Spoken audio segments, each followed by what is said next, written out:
Yo, what's good with it, y'all? It's your boy Lamborghini Preem back once again talking this boxing shit. And as always, make sure you hit up my official site, hustlegameboss.com, and check out my all new album, It's My Turn, The Throne Ascension LP. It's a motherfucking classic. So if you got a strong appreciation for lyricism, you got a strong appreciation for G shit, then you're gonna really appreciate this. You know what I mean? And if you check it out and enjoy it, I appreciate you. Also, if you fucking me the long way, be sure to get your official Supreme General merchandise over at hustlegameboss.com/shop. And as always, if you cop something, anything off there, and you take a picture of yourself either wearing whatever you cop, or a screenshot of you bumping my records on your phone or whatever, you know what I mean, or playing in your car, whatever you do, you know what I mean, you take a picture of that and tag me in it at Hustle Game Boss on Instagram, at Hustle Game Boss on Twitter, or simply search the Supreme General on Facebook. I will show you some love and shout you out back, because I have a very strong appreciation for all those who appreciate me enough to support. It really means a lot to me. You know what I mean? So, if you do that, I will definitely salute you on some G shit. Now, with that being said, let's move on to the video. Now, these right here are my post-fight thoughts of the Brandon Rios versus Danny Garcia fight. First thing I want to do is to congratulate Brandon Bam Bam Rios on a hell of a showing. He looked damn good. He looked a lot better than I expected. The jab was working. You know what I'm saying? He just looked really good, man. He won a lot of rounds. He was definitely in the fight before the knockout, man. It was pretty close before the knockout. Danny was starting to pull away, but I gotta give it to Bam Bam, man. I did not expect for him to have this good of a showing. You know what I'm saying? So I want to shout him out and salute him off top. And I also want to say, if you're listening, Bam Bam, even though I do not like Robert Garcia, I don't. I respect y'all bond and camaraderie and level of friendship, and I don't think you should blame him for stopping the fight.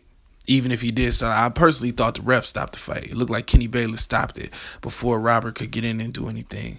But you was hurt bad, G. You was hurt bad. And there's no telling how deep that rabbit hole would have went if you'd have went back out there, or if he'd have allowed you to come back out and get caught with another bomb while you still shook up like that with that much time in the round left. You know what I mean? So I don't think you should shit on Robert like that. You know what I mean? He's just looking out for you. So, when y'all get back, I'm sure y'all done, took care of, watched the fight over since then. You probably seen where you was really hurt and it needed to be stopped. But the fact of the matter is, the fight did need to be stopped. You was done that night, you know what I mean? And nobody wants to see you get hurt. We want to see you, you know what I mean? If you want to fight again, you can still fight again. I don't personally... I give you 1 or 2 more fights, but nothing heavy. You don't need to be in there heavy unless you really have a passion for a world title and you really want that last title. You know what I mean? And if you do, I believe that you will get another shot. I believe that too. But in this fight, you was just a little outclassed, G. But I do believe that Brandon Rios from a couple years ago would have really made this shit interesting, man. This shit would have been interesting. And as far as Danny go, Danny Garcia looked great, even though Brandon looked great. You know what I'm saying? The fact that Brandon looked so good and Danny was still able to outclass him like that showed me a lot. And it really just proved to me certain things about Danny Garcia that I really liked. You know what I'm saying? I always felt like Danny was underrated. I always felt like Danny never really got the respect he deserved. And as a champion for 5 years, like he said at the end of the press conference, he do deserve a lot of respect. He do got a hell of a resume. The names on his resume is some G's all the way around. Now he got a few cupcakes on there. Can't even deny that. He got a couple cupcakes, but I don't blame him. You know what I mean? Because this sport is about money. You know what I mean? You gotta make money. Now at that point, Danny was already world champion. Had already, made his solid list of accomplishments. He had already jumped out the window, fought who y'all wanted him to fight. You know what I mean? Danny, he's a G, man. He's definitely a legend in my opinion. His reign at 140 before the Ross Salka shit, man. It was historic. You know what I mean? So, and he deserved credit for that. And so that's why I got to give Brandon Rios a lot of credit, because even though Danny is underrated, you know what I mean, and people just expected him to win far and away, for Brandon to look as good as he did against a guy like Danny, you know what I'm saying, just says a lot to me about Brandon Rios, says a lot to me about Danny Garcia too, you know. But Danny jab looking good, man. Them hooks looking lethal. Lethal. He looks much stronger at 147. I guess settled into the weight now. He looks a lot stronger, and it's good to see. So I do expect him to really really challenge Keith Thurman this time when they do fight, because I do expect them to fight again, because Thurman versus Garcia is big money, but so is Thurman versus Porter. But before the Thurman versus Garcia or Porter happens, I do believe that Sean Porter is probably going to fight Danny Garcia in one of those big money eliminators to go ahead and get the rights to fight Keith Thurman next immediately. You know what I'm saying? Because the way in my head, the way I see it going is, sadly, I see Danny fighting Porter, even though Porter already deserves to be the number one guy to fight Thurman. It is what it is. It's a big money fight for Porter, and it takes him up off the shelf, which is something he needs. So, you know what I mean? I'm okay with seeing that, but what's going to happen is I believe Thurman is going to fight like a Victor Ortiz, right? Like whenever he come back, I think it's May, scheduled to bounce back in May. So he'll fight like a Victor Ortiz then. Then he'll probably fight the winner of Danny Garcia and Sean Porter later this year, which I don't like that. I think if Thurman is 100% after the Victor Ortiz fight, or, journeyman fight, I should say, after that fight, I feel like if Thurman is good, he should fight Errol Spence right then. And then fight, the rematches. Because those money fights are still going to be there. And I don't see those fights like rising too much in stock, being that he already beat both Porter and Garcia, even though I believe Porter won the Thurman fight the first time they fought. You know what I mean? I didn't give it to Thurman. I thought Porter edged it out, man. I thought Porter had won about 8 rounds to 4. 7-5. 7-5. My card had an 8-4 though. Had an 8-4 going to Porter. I know I'm not the only one that feel that way. I don't give a fuck. Sean Porter won that fight. People can say what they want to say about his style, about his pops, and all this extra shit, but none of that matters to me. What matters was on my scorecard, and it was 8-4. You know what I mean? So I believe Porter deserves his rematch, but I just don't want to see that before I see Thurman fight Spence. You know what I mean? But we already know that's probably not going to happen. Thurman going to cash a check with Victor Ortiz, probably cash another check with the winner of Porter and Danny, which is not a given. That is a 50-50 fight, Porter and Garcia.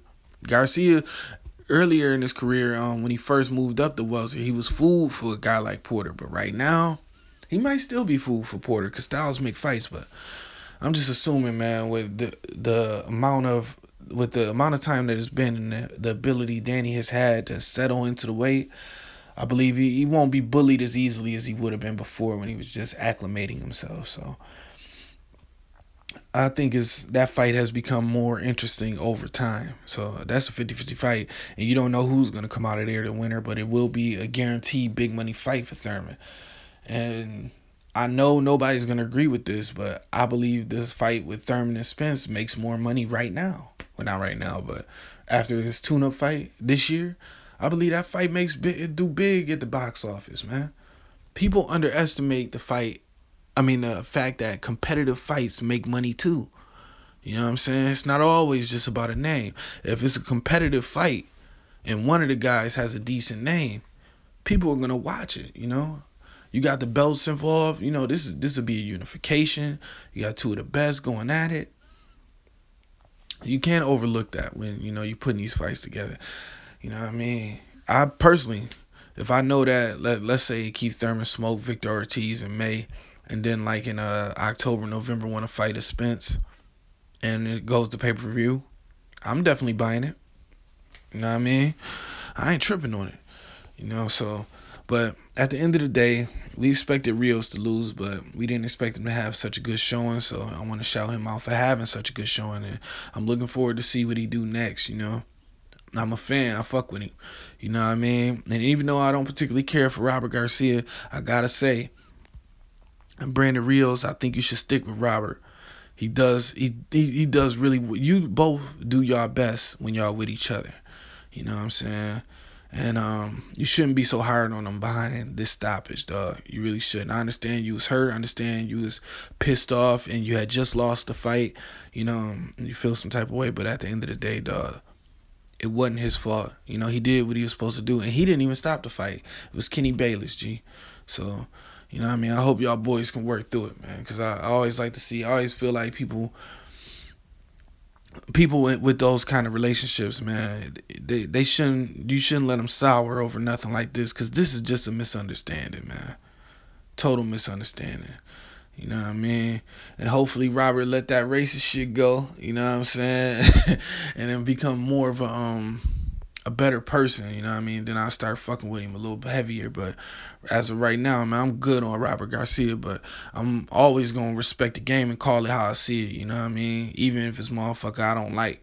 So, like I said, man, Bam Bam, if you're hearing this, go ahead and mend them fences with my man Robert Garcia, man, because y'all boys are a great team together. And with that being said, I'm out to... Oh, wait. Before I go, Danny Garcia, well, I just laid out the plan. Y'all know what he gonna do. Probably gonna have to fight Porter in an elimination match to fight Thurman in the end of the year. And he's gonna look good in that fight, too, even if he loses. So, big shout out to Danny. You know what I mean? You do deserve credit, man. You was champ for 5 years. You're a legendary 140-pound champion, and you deserve respect, man. So I salute you too, G. With that being said, I'm out this bitch. I'm holla at y'all. 100.